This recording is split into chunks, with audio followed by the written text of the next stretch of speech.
હા, અત્યારે ખૂબ જ જેને હોટ ટોપિક કહેવાય એવું HMPV એટલે કે હ્યુમન મેટાન્યુમો વાયરસ અને એનાથી થતા ચેપ અને ભારતમાં એન્ટ્રી થઈ ગઈ, બેંગ્લોરમાં આવ્યો, આજે ગુજરાતમાં પણ પકડાયો. એટલે સારી એવી લોકોને ઉત્તેજના હશે અને થોડો ભય પણ હશે.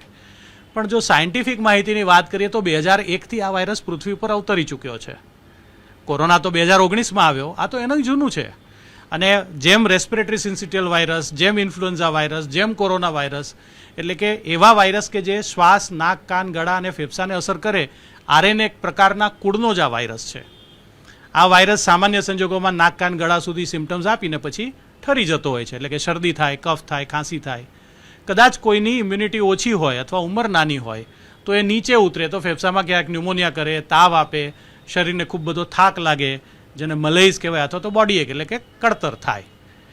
દરેક વાયરસની લાઈફ 7 થી 10 દિવસની હોય, પણ જેની ઇમ્યુનિટી ઓછી હોય એને કદાચ એ વધારે નુકસાન કરી શકે એવી સંભાવનાઓ આ ફક્ત HMPVની નથી, દરેક રેસ્પિરેટરી વાયરસની છે. આપણે તો આજે તો એવું જ લઈએ લાઇટર વેમાં કે આપણને કોરોનાનો રિફ્રેશર કોર્સ કરવા માટે ભગવાને આને પાછો મોકલ્યો છે. કારણ કે આપણે જે ડિસ્ટન્સિંગ કરતા હતા, આપણે હેન્ડ હાઇજીન રાખતા હતા, આપણે જે માસ્ક પહેરતા હતા, બધું ભૂલી ગયા. આપણી બધી મેમરીમાંથી એ બધું ડિલીટ થયું ને, એટલે ભગવાને એક મોકલ્યો કે સારું હવે તું આ જા. ચાઇનાથી આવ્યો છે ને ચાઇનામાંથી પૂરી માહિતી બહાર નથી આવતી એવી આપણી ગયા વખતનો અનુભવ છે. એટલે આપણને ભય લાગવો સ્વાભાવિક છે. ડરવાની જરૂર નથી. આનાથી કોઈ પણ એવી ગંભીર અફવાઓ ફેલાવવાની પણ જરૂર નથી. પરંતુ જો મને શરદી થઈ, જો મને કફ થયો, મને જો ખાંસી આવી, તો મારે મારું માસ્ક પહેરવું, હેન્ડવોશ કરવા, ડિસ્ટન્સિંગ રાખવું, એવી સાદી કાળજી આપણે સામાન્ય સંજોગોમાં પણ લેતા હોઈએ એ જ લેવાની છે. કોઈને ધારો કે નાના બાળકો છે કારણ કે એમની ઇમ્યુનિટી ડેવલપ નથી થઈ હોતી, અને મોટી ઉંમરના લોકો કે જેમને ડાયાબિટીસ છે, બ્લડ પ્રેશર છે, હૃદય નબળું છે, કિડની ખરાબ છે, લીવર ખરાબ છે, અથવા સ્ટીરોઇડ લેવા પડે છે, અથવા કીમોથેરાપી લીધી છે, અથવા કોઈ મોટી સર્જરી થઈ છે એમાંથી રિકવર થઈ રહ્યા છે, અથવા તો સગર્ભા બહેનો છે, અથવા તો જેમણે હજી હમણાં જ બાળ જન્મ આપ્યો છે એવી માતાઓ છે, તો એમની રોગ પ્રતિકારક શક્તિ ઓછી હોવાથી આ વાયરસને કદાચ થોડો છૂટો દોર મળે. પરંતુ સ્ટેટિસ્ટિકલી પણ આ વાયરસ એટલો ઘાતક નથી. આપણે કાળજી લઈએ અને જેને પણ ચિહ્નો આવે એના માટેની RT-PCR ટેસ્ટ છે. આ તો પેલી ગુજરાતી કહેવત છે ને, છીંડીએ ચડ્યો એ ચોર.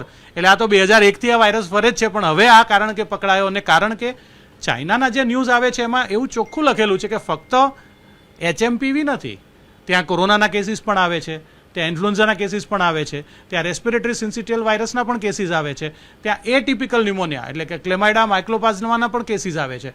આ બધાએ ભેગા થઈને ઘણા બધા કેસ, કારણ કે આ એની ફેવરેબલ ઋતુ છે. શિયાળો હોવો, બંધિયાર વાતાવરણ હોવું, લોકોને છીકો આવવી, ખાંસી થવી, એટલે વાતાવરણમાં એ વાયરસ ખૂબ બધો ભરેલો હોય.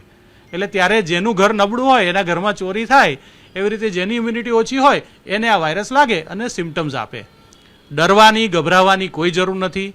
માતા પિતા જેમના બાળકો નાના છે એમણે કોઈ પેનિક કરવાની જરૂર નથી. સાવચેતી રાખવી.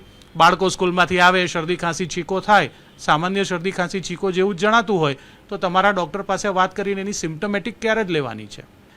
આવા મીડિયાના માધ્યમથી સાચી માહિતી મેળવજો.